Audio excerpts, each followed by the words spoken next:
Hey everybody, this is Joel. I'm down at Boom Comics in Topeka, Kansas, and today I'm going to kind of tell our origin story, talk a little bit about what was going on when Dryden got conceived and where the idea came from, and how that has translated into the real world that we're living in today.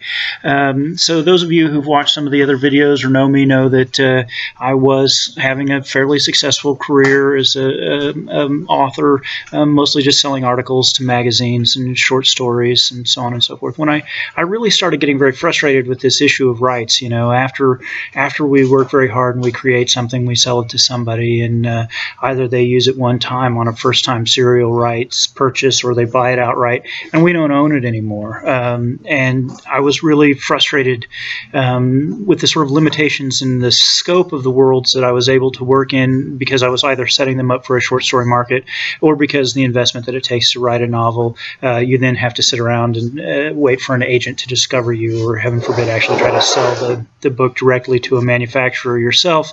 But I didn't really know what to do about it. I was kind of at loose ends about how to switch gears, if you will, and be able to work in the kind of big universe, flexible universe with all of the different attributes that I wanted to work in. And one evening I was watching UFC Ultimate Fighting Championship. I really admire the men and women in the UFC because they don't just say that they could take on so-and-so. They get in the ring in their underwear and prove it. They really believe in something and they work very hard for it. And I really admire that. And anyway, at the end of this match that I was watching, I think it may have been Kenny Florian match for those of you who follow UFC, one of the fighters was upset and he talked some trash and was kind of throwing himself around the ring a little bit. And then he calmed down and he turned around and he apologized to the other fighters, to the other fighter, the guy that he fought, and he apologized to the audience. And then he turned around and he said, Mr. White, I'm sorry. And he was talking to Dana White, who is the president of the UFC.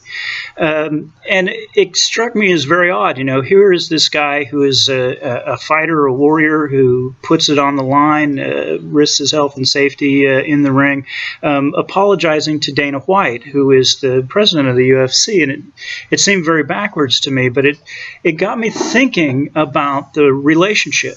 And what I realized is those guys in the ring aren't each other's opponents. They are matched against each other for this fight, but what they are in a larger sense is they are guys who are working together to do what they love, which is fight, in a tremendously large venue, the UFC. And so they're actually working together to make this machine work that brings the UFC to us. They would not, except for the UFC, they would still be guys working out in the gym, telling each other how great they were. They are able to reach the heights they are because that octagon is there and because they're able to go there. And so that octagon is very important. They are working cooperatively with it. And Dana White, as the president of the UFC, sort of brokers these guys around and brings in a lot of other talent. He brings in the people who build the billboards and set up the lights. He does a lot of very useful things as the president of the UFC. And the relationship is entirely codependent. If we take out the audience, the thing fails. If we take out the fighters, the thing fails. And if we take out the UFC itself, the Dana White rule, the whole thing fails. And I started thinking about writing and publishing the same way.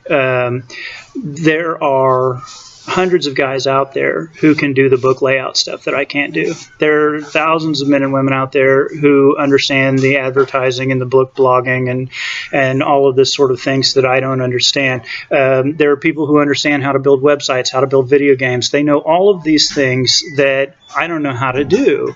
And if I wanted to fight in a UFC-size arena, except right, what I need to do is find my way into the center of an organization like that. And that's, of course, what the big publishing houses do, is they play the UFC for us in exchange for our rights and in exchange for control of what we're doing.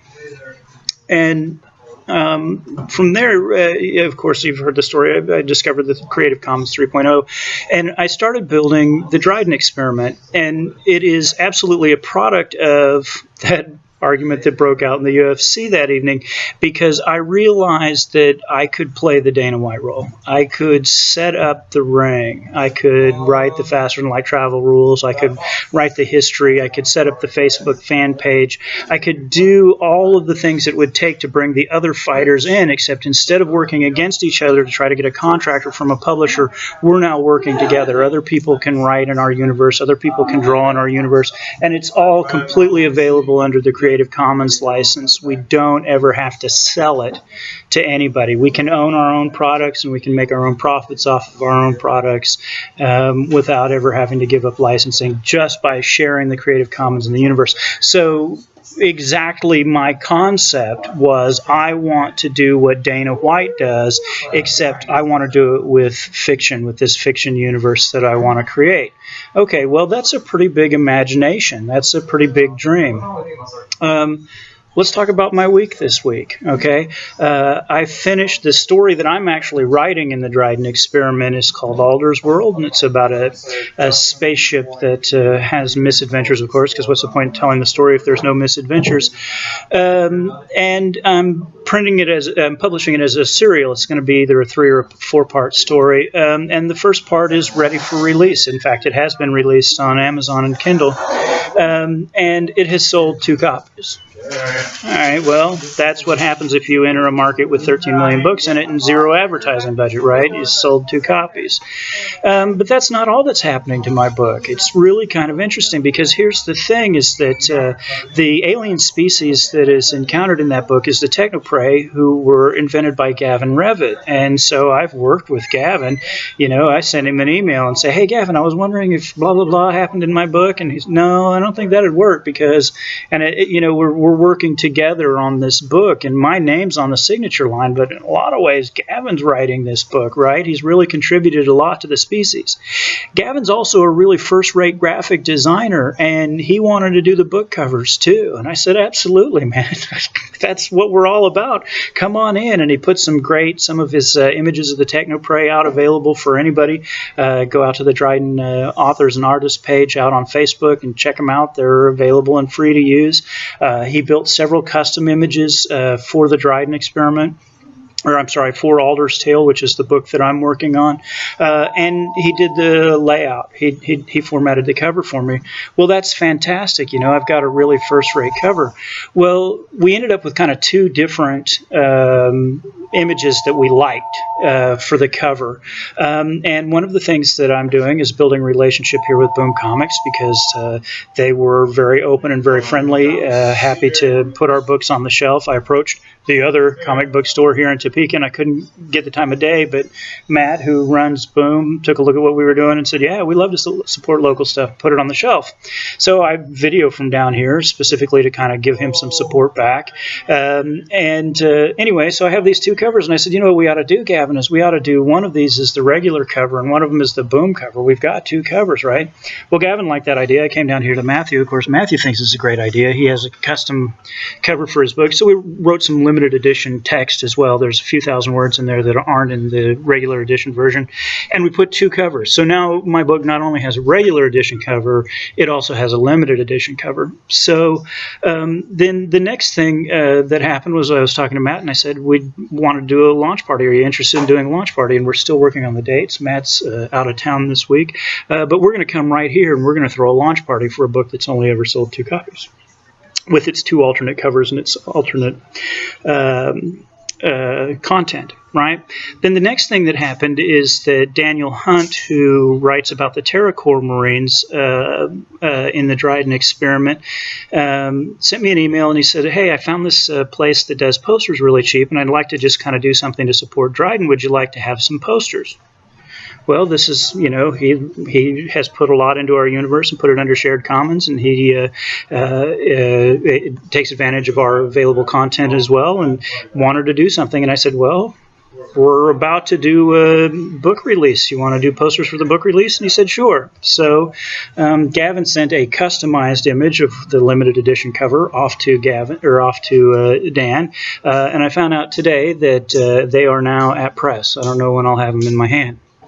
So here's where I am today. Okay, I'm an author who has still only sold 2 copies of this book. But there are 330 members of the Dryden Authors and Artists group, of which maybe 10 or 12 are actually actively developing in the universe. Laura Conrad is active in the universe. Charlotte Garnier, I don't know if she's still active, but she was for a while. Same with Sarah Bulmer and John. Dan Hunt is active. Don Van Osdale is active. Nick... I'm sorry, Nick, your last name escapes me at the moment. Nick Mall, who owns Owlman, is right now working on the draft of the Dryden sci-fi role-playing game called Big Damn Dryden. And I'm sitting in the place where we're going to have the launch party for my book with its 2 alternate covers and 30 or 40 posters just to give away as freebies. That's cooperative. I'm not capable of doing that by myself, and yet it's happening, right? And absolutely, the case is that there is a first-class giant publishing company capable of video games and board games and books and movies and posters and maps and little plastic figurines and all of that living on your desktop. Okay, you have the software that would lay out a book. He has the ability to build 3D models. She has the cartography experience to build the maps. He's willing to donate money for the posters. We've got venues like this that would love to work with us because we grow them, okay? And none of this requires anything except that we all agree to put the materials that we generate under Creative Commons, not the book itself, but all the characters and all the people in it for everyone else to use. And it's working, you guys. It's beyond all reasonable expectation that I would be having a launch party with the alternate edition cover posters in it. I think I'm going to call a band. The Dryden Experiment, the idea of using Creative Commons to get into the market and to grow our reach in the market is successful, it's working, it's dynamic. Even if you are not interested in the Dryden Experiment, I encourage you to quit waiting for somebody to find you.